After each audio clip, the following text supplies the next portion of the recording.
కార్తీక మాసం వచ్చిందంటే మన చుట్టూ ఒక ఆధ్యాత్మిక వాతావరణం మొదలవుతుంది. శివకేశవుల పూజలతో పాటు ఈ మాసంలోనే కోట్ల మంది భక్తులు ఒక పవిత్రమైన ఆచారాన్ని ప్రారంభిస్తారు. అదే శ్రీ అయ్యప్ప స్వామి దీక్ష. అసలు ఈ అయ్యప్ప దీక్ష అంటే ఏంటి? ఈ కార్తీక మాసంలోనే దీక్షను ఎందుకు మొదలు పెట్టాలి? దీక్ష తీసుకోవటం వల్ల మనకు ఎలాంటి పుణ్యఫలాలు, ప్రయోజనాలు కలుగుతాయి తెలుసుకుందాం. కార్తీక మాసం అనేది దీపాలకు, దేవతల ఆరాధనకు అత్యంత శ్రేష్టమైన మాసం. ఈ మాసంలో శివుడు, విష్ణువులకు పూజలు చేయటం అత్యంత పుణ్యప్రదం. అయ్యప్ప స్వామి ఈ రెండు దైవశక్తుల కలయికే కాబట్టి ఈ పవిత్రమైన కాలంలో దీక్ష ప్రారంభిస్తే భగవంతుని కృప మరింత ఎక్కువగా లభిస్తుందని పురాణాలు చెబుతున్నాయి. అయ్యప్ప దీక్ష కేవలం భక్తి కాదు, ఇది మన జీవన శుద్ధికి మార్గం. దీక్షలో భక్తులు ఖచ్చితంగా మాంసాహారం, మద్యపానం, చెడు అలవాట్లను పూర్తిగా వదిలిపెడతారు. నిత్యం ఉదయాన్నే చన్నీటి స్నానం, పూజ, జపం చేస్తారు. ఈ కఠిన నియమాలు పాటించటం వల్ల శరీరానికి శుభ్రత మరియు మనసుకు ప్రశాంతత లభిస్తుంది.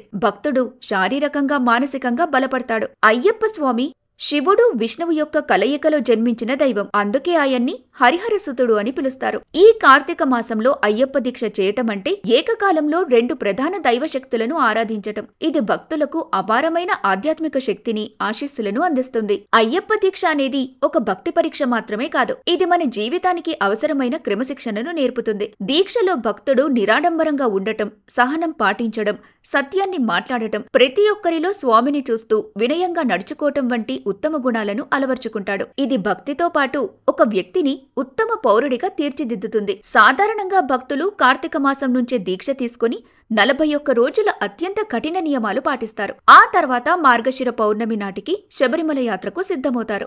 ఈ దీక్ష కాలం అనేది శబరిమల యాత్రలో ఉన్న కష్టాలను తట్టుకోవడానికి, అయ్యప్ప స్వామి దర్శనానికి ఆత్మసిద్ధత కలిగిస్తుంది. కార్తీక మాసంలో అయ్యప్ప దీక్ష అంటే భక్తి, శుద్ధి, నియమశీలత మరియు ఆత్మానుభూతి యొక్క అద్భుతమైన సమ్మేళనం. ఈ పవిత్ర ఆచారం ద్వారా భక్తుడు తన జీవితాన్ని మెరుగుపరుచుకుంటూ భగవంతుని సన్నిధికి చేరుకుంటాడు. స్వామియే శరణమయ్యప్ప.